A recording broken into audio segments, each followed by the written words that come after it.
Hi hello ನಮಸ್ಕಾರ, welcome to ಪ್ರವಿಕಾ kitchen.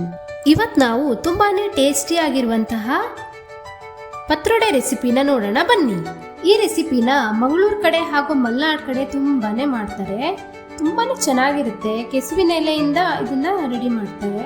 ಮೊದಲು ನಾನಿಲ್ಲಿ ಒಂದು ಬೌಲ್ಗೆ ಅಕ್ಕಿ ಮತ್ತೆ ಕಡಲೆಬೇಳೆನ ಹಾಕೊಂಡು 1 to 3 hours ಚೆನ್ನಾಗಿ ನೆನೆಸಿಟ್ಕೋತಾ ಇದ್ದೀನಿ.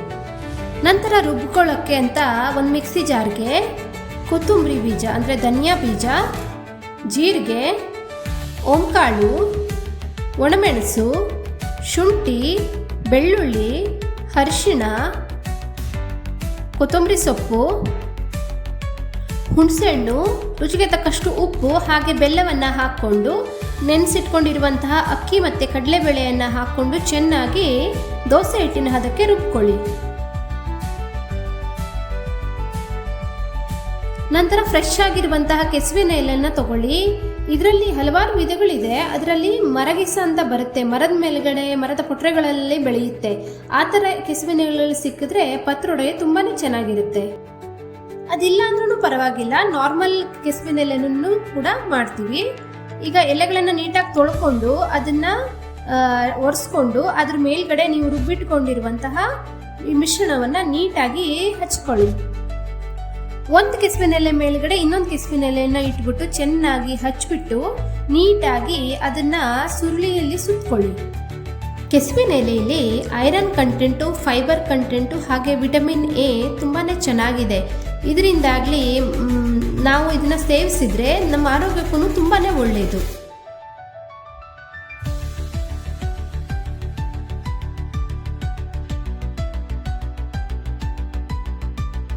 ಒಂದು ಕುಕ್ಕರ್ಗೆ ನೀರನ್ನು ಹಾಕ್ಬಿಟ್ಟು ಚೆನ್ನಾಗಿ ಬಿಸಿ ಮಾಡ್ಕೊಳ್ಳಿ. ಬಿಸಿ ಆದ ತಕ್ಷಣ ಮೇಲ್ಗಡೆಯಿಂದ ಒಂದು ಪ್ಲೇಟನ್ನು ಇಟ್ಬಿಟ್ಟು ಪತ್ರೊಡೆ ಎಲೆಗಳನ್ನು ನೀಟಾಗಿ ಅದರಲ್ಲಿ ಇಟ್ಕೊಂಡು ಒಂದು 30 minutes ಚೆನ್ನಾಗಿ ಬೇಯಿಸ್ಕೊಳ್ಳಿ.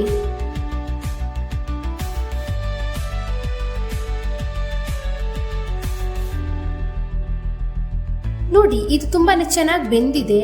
ಈಗ ಇದನ್ನು ನೀಟಾಗಿ ತೆಗೆದಿಟ್ಕೊಂಡು ನಿಮ್ಗೆ ಯಾವ ಶೇಪ್ ಬೇಕೋ ಆ ಶೇಪಲ್ಲಿ ನೀಟಾಗಿ ಕಟ್ ಮಾಡಿ ಇಟ್ಕೊಳ್ಳಿ. ನಂತರ ಒಂದು ಅಗಲವಾದಂತಹ ಬಾಣಲಿಯನ್ನು ತಗೊಂಡು ಅದಕ್ಕೆ ಎಣ್ಣೆಯನ್ನು ಹಾಕ್ಬಿಟ್ಟು ಈ ಪತ್ರೊಡೆಗಳಿಗೆ ಬೇಯಿಸಿಟ್ಕೊಂಡಿದ್ದೀವಲ್ವಾ ಅದನ್ನೆಲ್ಲ ನಿಧಾನವಾಗಿ ಒಂದೊಂದೇ ಪೀಸ್ಗಳನ್ನು ಹಾಕ್ಕೊಂಡು ಚೆನ್ನಾಗಿ ಎರಡೂ ಸೈಡಲ್ಲಿ ಹೊಂಬಣ್ಣ ಬರೋ ತನಕ ಬೇಯಿಸ್ಕೊಳ್ಳಿ. ಸ್ವಲ್ಪ ಕ್ರಿಸ್ಪಿ ಆದರೆ ತುಂಬ ಚೆನ್ನಾಗಿರುತ್ತೆ.